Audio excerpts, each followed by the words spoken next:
Selamat malam teman-teman sekalian, jumpa lagi bersama dengan Maximus Masan Kian Channel. Malam hari ini teman-teman, saya kembali hadir di hadapan teman-teman sekalian membagikan informasi lanjutan terkait dengan informasi yang saya bagikan pagi tadi dalam hubungan dengan pengumuman hasil pretest PPG tahun 2022. Sebelumnya saya menyampaikan profisiat, selamat untuk rekan-rekan sekalian yang sudah lolos. Tentu ini juga menjadi bagian dari kehendak Tuhan dan harus disyukuri. Dan bagi rekan-rekan yang belum bernasib baik, kabar hari ini belum mengembirakan, kita tetap kuat, kita tetap bersabar, karena kita yakin dan percaya masih ada kesempatan lain yang lebih baik, dan kesempatan itu tentu akan diterima oleh kita. Malam hari ini saya ingin membagikan informasi penting bahwa setelah kelulusan disampaikan hari ini dan teman-teman sudah dinyatakan lulus, itu kemudian tidak otomatis teman-teman mendapatkan sertifikat pendidik sebagai guru yang sudah disertifikasi. Tetapi ada sejumlah tahapan lagi yang harus dilewati. Dan malam hari ini, di video kali ini, informasi ini yang ingin saya bagikan. Bahwa setelah lulus seleksi awal untuk seleksi akademik pretest PPG 2022 ini, masih ada tahapan-tahapan lanjutan yang mesti harus dilalui oleh teman-teman sekalian. Yang pasti hal penting yang tidak boleh diabaikan saat ini adalah teman-teman harus selalu aktif. Selalu aktif membuka SIM PKB masing-masing. Karena dari sana kita akan memperoleh informasi yang terus diupdate. Tahapan selanjutnya setelah teman-teman dinyatakan lolos, tahapan yang penting yang harus dilakukan segera yaitu adalah konfirmasi kesediaan teman-teman sekalian. Tahapan ini jangan dianggap sepele. Karena di tahun kemarin justru ada sejumlah guru yang tidak mengikuti tahap selanjutnya, tidak ditetapkan menjadi mahasiswa untuk mengikuti tahapan selanjutnya karena tidak melakukan konfirmasi kesediaan teman-teman.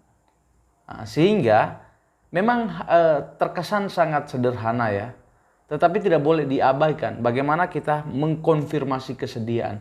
Semua nanti akan ada pada SIM PKB kita masing-masing teman-teman. Jadi ada panduan teknis yang nanti ada di dalam SIM PKB kita masing-masing. Sehingga bukan soal bagaimana kita bisa melakukan konfirmasinya nanti, tetapi soal bagaimana kita mengakses di SIM PKB kita sehingga kita tahu kapan kita harus mengakses dan melakukan konfirmasi kesediaan itu. Nah, saya juga langsung menyampaikan waktu tentatifnya. Kenapa dikatakan waktu tentatif? Karena dia bisa berubah-ubah soal jadwal ini. Tetapi sudah ada jadwal yang diturunkan oleh panitia seleksi ini sendiri berkaitan dengan tahapan-tahapan itu. Sehingga untuk konfirmasi kesediaan ini teman-teman sekalian itu sampai tanggal 30 Juni ini. Pada jadwal tentatif ini ditulis tanggal 22 sampai 30 Juni. Nah, hari ini kita sudah di tanggal 24 ya. Ya, hari ini kita sudah di tanggal 24 sehingga proses pasti akan berjalan dalam 1-2 hari ini sampai tanggal 30 Juni. Itu untuk kategori satunya. Sementara di kategori 2 itu nanti di tanggal 5 sampai 13 Juli ya. Lalu yang berikut, setelah kita konfirmasi kesediaan, kita checklist bersedia untuk mengikuti program lanjutannya, maka yang selanjutnya adalah kita ditetapkan sebagai calon mahasiswa PPG dalam jabatan di tahun 2022. Jadi setelah kita konfirmasi ditetapkan. Penetapan itu untuk kategori 1 itu di tanggal 4 Juli. Sementara di kategori 2 itu tanggal 15 Juli. Nah, lalu yang berikut setelah penetapan calon mahasiswa, tahapan selanjutnya yang akan kita lewati yaitu lapor diri. Nah, Ini langkah yang penting juga yang kita harus lewati teman-teman sekalian, karena sudah ditetapkan dan kita tidak melakukan pelaporan ya, kita tidak melaporkan diri, maka itu juga sebenarnya belum sah. Sehingga tahapan ini kita harus lewati. Itu di tanggal 5-8 Juli. Jadi semua ini terjadwal, jadwalnya tentatif. Dia bisa berubah-ubah sesuai dengan situasi dan kondisinya. Tetapi minimal kita sudah punya acuan. Nah, langkah selanjutnya adalah ada analisis materi pembelajaran berbasis masalah literasi dan HOTS. Ini 5 SKS atau pembelajaran yang secara mandiri. Ini tanggal berapa? Tanggal 4-10 Juli untuk kategori 1. Untuk kategori 2 5-11 Agustus. Jadi kategori satunya yang lebih dahulu diikuti oleh kategori 2. Yang berikut masa orientasi. Ya. Masa orientasi ini nanti di tanggal 11 Juli teman-teman sekalian untuk kategori 1. Sementara kategori 2 di tanggal 12 Agustus. Lalu yang berikut ada analisis materi pembelajaran. Analisis materi pembelajaran ini dijadwalkan tanggal 12-26 Juli untuk kategori 1. Sementara kategori 2 15-31 Agustus. Yang berikut desain pembelajaran inovatif itu dijadwalkan tanggal 27 Juli sampai 12 Agustus untuk kategori 1. Dan kategori 2 1-27 September 2022. Yang berikut uji komprehensif itu di tanggal 13, 15, 16 Agustus untuk kategori 1 dan kategori 2 di tanggal 28-30 September. Lalu yang berikut ada praktik pembelajaran inovatif itu di tanggal 18 Agustus sampai 23 September. Kategori 2 1 Oktober sampai 3 Desember. Lalu untuk UKM PPG-nya, untuk UKIN itu di tanggal 19 sampai 23 September, kategori 1, kategori 2-nya di 28 November sampai 3 Desember, dan UP-nya itu kategori 1 tanggal 1 sampai 2 Oktober, lalu untuk kategori 2 di tanggal 10 sampai dengan 11 Desember.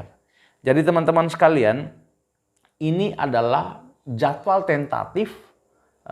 Jadwal tentatif berkaitan dengan tahapan lanjutan setelah kita dinyatakan lolos uji pretest ya akademik untuk PPG tahun 2022 dalam jabatan. Jadi teman-teman sekalian, di NTT sendiri berdasarkan data yang kami peroleh dari surat Kementerian Pendidikan, itu jumlah seluruhnya yang mengikuti seleksi secara nasional itu 479.126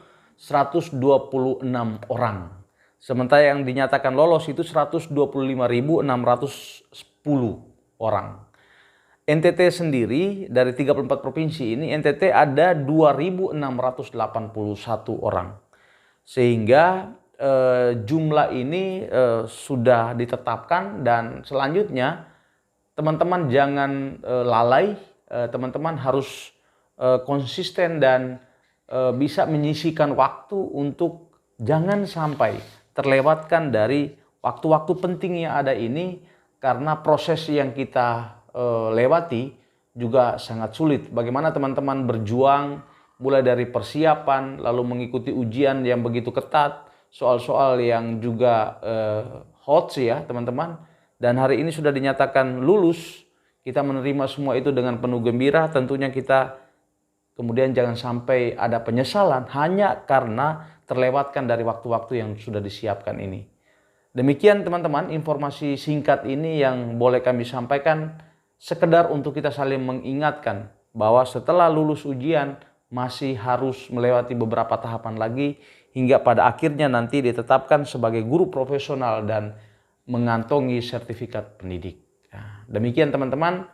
Mohon maaf kalau ada hal yang kurang berkenan. Terima kasih banyak untuk segala dukungan terhadap channel kami Maximus Masenkian. Kiranya kita tetap saling berbagi, berkolaborasi, dan menginspirasi.